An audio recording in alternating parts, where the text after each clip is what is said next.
You will hear part of a lecture about noise in cities. First, you have some time to look at questions 31 to 40.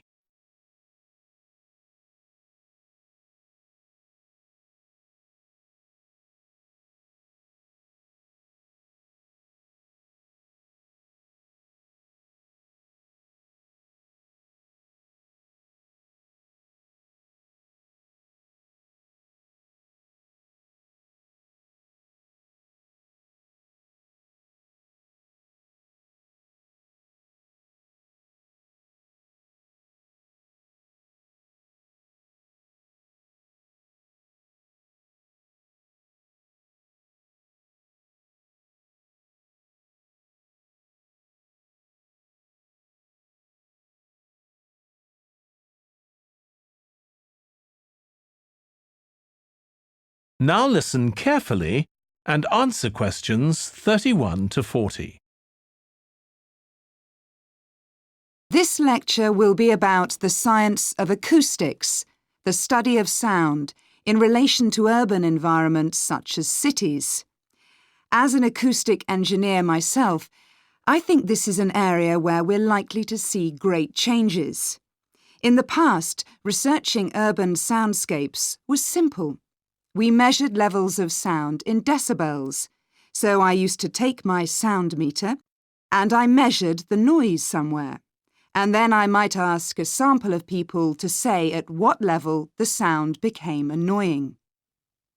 With data like this, acoustic engineers have been able to build up what we call noise maps, maps of the sound environment. But actually, these aren't a lot of use. What they do show is that the highest noise levels are generally on roads. Well, that's not really very surprising. But there's quite a lot going on that these maps don't show, because they can't capture the complex way that sound varies over time. So they ignore important issues such as the noise someone might hear from the open windows or gardens of their neighbours. And this sort of noise can be quite significant in summer. We don't have any databases on this sort of information.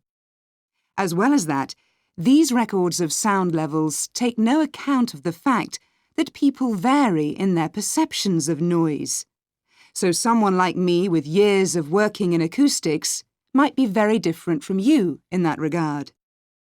But anyway, even though these noise maps are fairly crude, they've been useful in providing information and raising awareness that noise matters.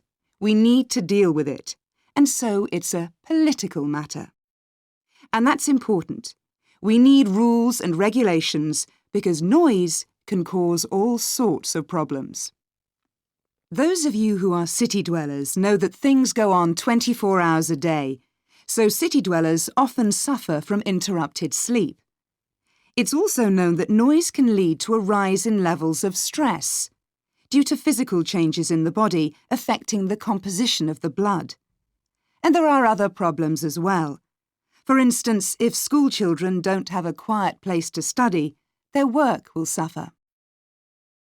Now, one problem with decibel measurement is that it doesn't differentiate between different types of noise. Some types of sounds that most people would probably think of as nice and relaxing might well score quite highly in decibel levels. Think of the sound made by a fountain in a town square, for example. That's not necessarily something that we'd want to control or reduce. So maybe researchers should consider these sorts of sounds in urban design. This is going to be tricky, because just measuring decibel levels isn't going to help us here.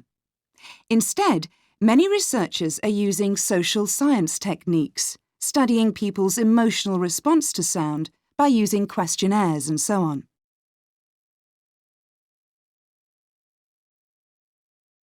So what exactly do people want to hear in an urban environment?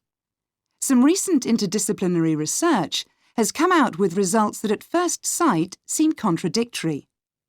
A city needs to have a sense of activity, so it needs to be lively, with sounds like the clack of high heels on a pavement or the hiss of a coffee machine.